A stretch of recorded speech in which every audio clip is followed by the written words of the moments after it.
And we're live. This is Ris. Welcome to Time of Death. And Dee, welcome. And if you're new here, we are two nurses that like to talk true crime. We like to focus on cases that have a heavy medical influence to them, or cases that just feature a medical professional as a perpetrator or victim. Thank you, Riz.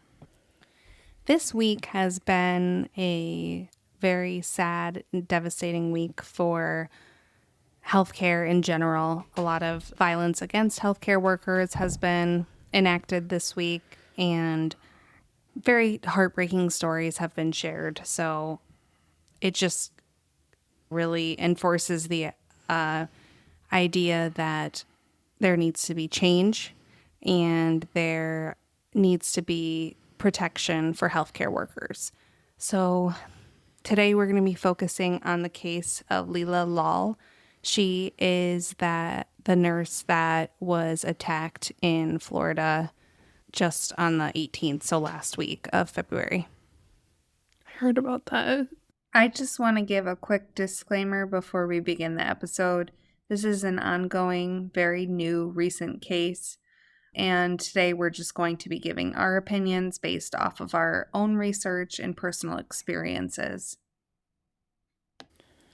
So Leelamma, she goes by Leela. She was violently attacked at HCA Florida Palms West Hospital. Leela had 3 children. She was a single mother working as an RN. She has been a nurse for over 21 years at Palms West. And she worked at the time of this attack on the 3rd floor. I don't really know what kind of unit it was. I couldn't find out what kind of floor, if it was like a med surge floor or what. But Leela was actually 67 and she was able to retire, but she chose to keep doing the job that she loved. Her kids describe her as being selfless and hardworking, a very compassionate person. She came to the U.S. from India over 40 years ago, and her dream was to become a nurse. She started out as an CNA, and then she became an LPN before getting her RN. She enjoys cooking, gardening, and praying. One of her kids, her daughter Cindy Joseph, is a neurologist, and she was inspired by her mom's determined spirit and caring nature to go into healthcare. And Cindy voiced that whenever she was overwhelmed with school and felt like she couldn't go on with it anymore, she talked to her mom, and her mom would just reassure her and that she was making the right decision in going into healthcare. Leela, on the 18th, was caring for a patient named Stephen Scantleberry. Stephen was there for a mental health evaluation. He had arrived at this hospital under the Baker Act, and for those of you who may not know, the Baker Act in Florida is also known as the Florida Mental Health Act, and it has to do with emergency services for patients who have mental illness. So basically, Stephen was there on an involuntary basis for a 72-hour hold. This law is for people who are impaired due to their mental illness, and responders may deem that harm may come to the patient or others if they are not brought in to be examined. So in the days leading up to Leela's attack, I guess that it was reported that Stephen had grown more delusional and he had been showing some warning signs that he may escalate. So on this day, Leela goes into Stephen's room and he attacked her. Per the sheriff's office, he apparently made some comments about Leela's gender, race, or religion. We aren't sure which, but there was something said in regard, like some hate speech spewed. Stephen jumps up on his bed, and then he jumps onto Leela, and then he starts just punching her face. And over, he's just beating Leela. And then he flees from the hospital. Leela was air flighted to the trauma unit at St. Mary's Medical Center. She had very severe swelling to her face, especially the right side of her face was super swollen. She had both eyes were super swollen. Stephen had fractured almost every bone in her face. Oh my God. She also had bleeding in her brain, and her kid said that she was barely recognizable. Leela needed to be intubated. She was just in critical condition, and she remains in critical condition. Leela will need extensive facial reconstruction, and she also may have lost her eyesight due to this attack. Just a really horrific crime. Mm-hmm. So, meanwhile, law enforcement and nurses apparently were running after this man, Stephen. And he is arrested. He is arrested on, I saw a video of him. He's like running down the road and he's just wearing shorts. He's shirtless. He's just running, looking angsty. And so he's arrested on an attempted second-degree murder charge plus a hate crime enhancement because of the comments that he made to Leela. I wonder if because of her age, 67, if like elder abuse would apply as well. Oh, that's a great point. Because, it's a very different crime. I think it's a felony when someone assaults someone over above a certain age. Oh, that's a great point. I didn't read that anywhere, but yeah. I didn't read that anywhere either, but I don't know if they could be used with the hate crime piece, but this is an older person. They're very vulnerable as well. Yeah, and it just really makes me, this whole case makes me upset, but it makes me even more sad because she was on the brink of retirement. She was able to retire. She just decided because she loved her patients. She loves being a nurse. She decided to stay with it. And, she never expected this horrible thing to happen to her. It's just horrible. Was this on, what kind of floor was this? It was a third floor. I don't know what kind of unit though. I don't know. It was, I don't know, maybe like a med-surg unit. I don't know if they really had a psych floor at this hospital. Oh, that's another big no. Because he was able to flee. So I don't know, maybe he made it out of the unit if it is a locked unit somehow. Or I don't know, maybe it wasn't a locked unit. It could even be the ED. I don't think it was the ED. I don't know. Maybe it was. I don't know. I honestly have no idea. What I do know is that, this should not have happened, but also like it's even more reprehensible that staff members legitimately had to track this person down. I only saw one report that nurses were running after him, so I don't know, but yeah, I don't know if maybe they were just so enraged at this that they decided we gotta like make sure this guy is put to justice and like follow to make sure that we track him, that he doesn't get lost before law enforcement can find him. And even in my own experience, I've had patients AWOL. I don't chase. I'll put that out there, but some people do chase. Some do, and I think the appropriate way to deal with it is just, follow your institution protocol. What I do when that's happened, you just let security know. You let your charge nurse know.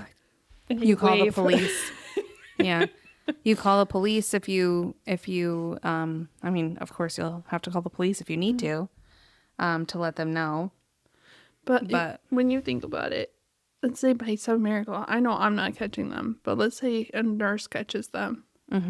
You're in a one-on-one with this individual who assaulted. Yeah. To the point where he broke every bone in her face. You have to think about your safety too. It's true. So, no. Yeah, I agree with you. I give them kudos. There are some really tough people who are at the bedside. But just reading about this, hearing about this, if you're like a newer nurse or you're working with patient care and you run into this scenario, I would strongly advise you not to chase them. Yeah, that's not in your job description. No, it's not. So her family, of course, are devastated, and they're also outraged that something like this could have happened. They are advocating for changes to hospital security to stop this from happening to another healthcare worker. There have been similar calls for these changes, including a rally that was held in West Palm Beach, advocating for increased security and increased protection for staff. And remember, this patient was increasingly delusional during his stay there. So did he have increased security measures? Did he have a sitter maybe? Not anywhere that I read. So I don't know.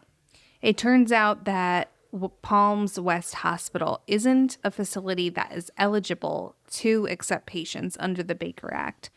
So Stephen should never have been a patient there in the first place. There isn't adequate security and training for Palms West Hospital to take care of this patient population. So he shouldn't have even been there in the first place. In 2023, there was another attack on nurses at this same hospital when a mom stabbed 3 nurses in the NICU. So this hospital has a history. I mean, you can put protections in place and, crimes will still happen. Violence against nurses and other healthcare workers will still happen. But you should be doing your best to protect nurses. We protect patients. We need to be protected in return. That's like so I'm like that's crazy. She was stabbing nurses in the NICU. I know. That's like the least likely setting I could imagine that happening. But you know what? In that setting, you have parents who they're emotional. Yeah. They can get, they're in a heightened state. They're scared for their baby. They're, postpartum. There's a lot of factors. So I understand that. So one huge piece of contention, is that a phrase? Piece of contention? Source of contention. One huge source of contention in this case is the 911 call. So the caller in the 911 call says that they're the CEO of Palms West.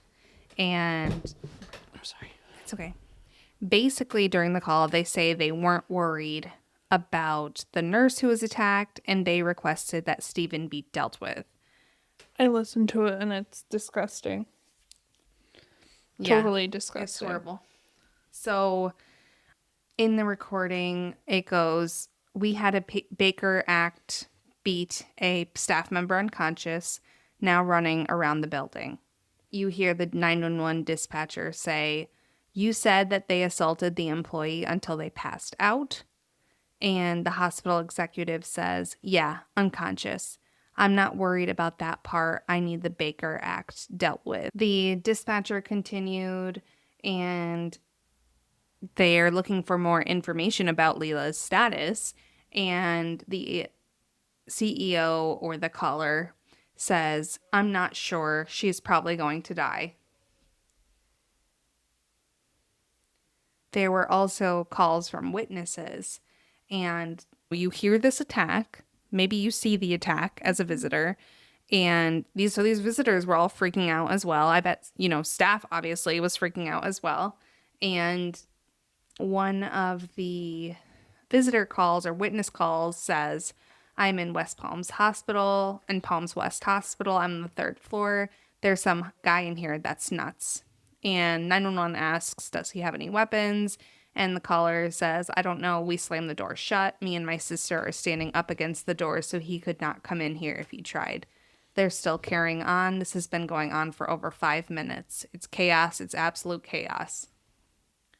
And then another visitor calls and tells 911 that Leela is on the floor. And when asked if she's bleeding, she says yes.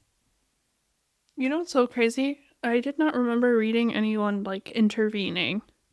I couldn't find anyone intervening either, but like, I can't imagine just sitting back and watching that.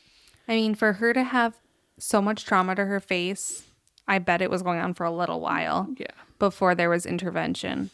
I'll tell you, maybe it's just working in psych, but that would not have ever flown on like my old unit. That would never have been like allowed to happen. No. But yeah, I think that just this week has been crazy. Yeah. This case just really, it just really shows how serious this issue is. Just like the other cases this week, it just shows people, this is really bad. Yeah. This is really bad. I'm on the workplace violence committee at my job. Mm-hmm.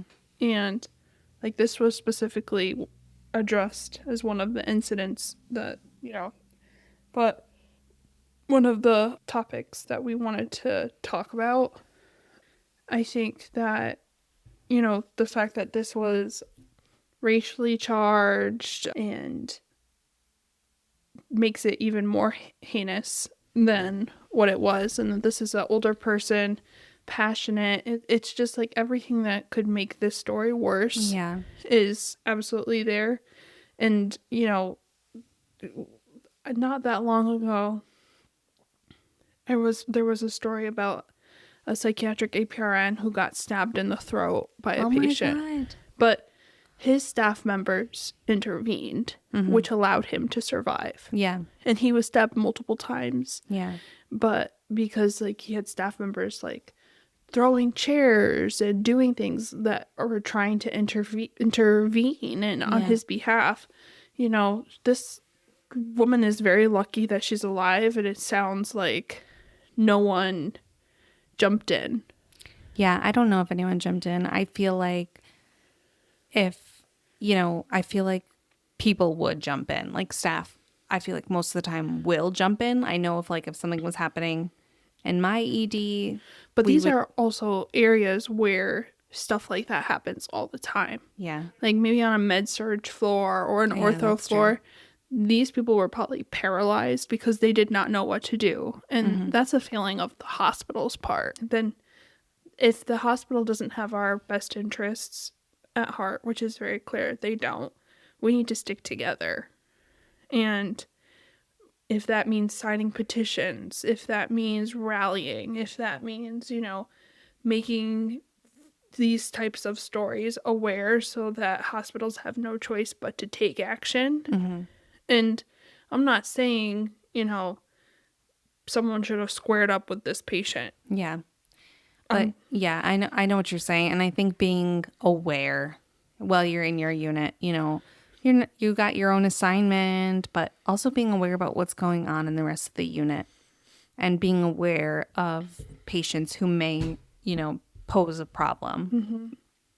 But Leela's family has been sent letters and messages from patients of Leela's since the attack, and they all express love and appreciation for Leela and her amazing care that she provided to them. The latest update I saw is that she is extubated now, and she is still in the ICU, and she is with her family, and she is safe. Maybe this will be an event that really unites the physicians and nurses, because her daughter is a physician, and maybe, they have the APA. Oh no, that's for psychiatrists. I feel like if the organizing body of doctors and maybe like the ANA, American Association of Nurses, take a really hard stance and just make it very clear that this is totally unacceptable. I don't know, the organizing bodies of like mental health assistants, personal care technicians, like radiology. We all really need to rally together. Yeah. I mean, this never should have happened in the first place, but, maybe it will be like a catalyst for change. Hopefully, something good can come from this devastation. Yeah. I'm just glad she's alive. Yeah, yeah, really. Anyway, that's really about it. I'm just going to keep an eye on updates because I am invested in poor Leela and her family, and we're wishing them, of course, the best. And anyway, please stay safe. And if you enjoyed this podcast, feel free to like, rate, review us. Let us know if there's any cases that you're interested in us covering. And we'll see you here next week. Great case, Ris. Thank you so much. And for covering, because I think the story really needed to be told. Let's start getting organized. Yeah, put some resources in the notes so that you can read through and see if there's anything that you're interested in learning more about. And the time is 20:48. That's 8:48 p.m. And we're going to call it. Calling it. Thanks, guys. I hope everyone stays safe. We'll see you next week. Bye. Bye.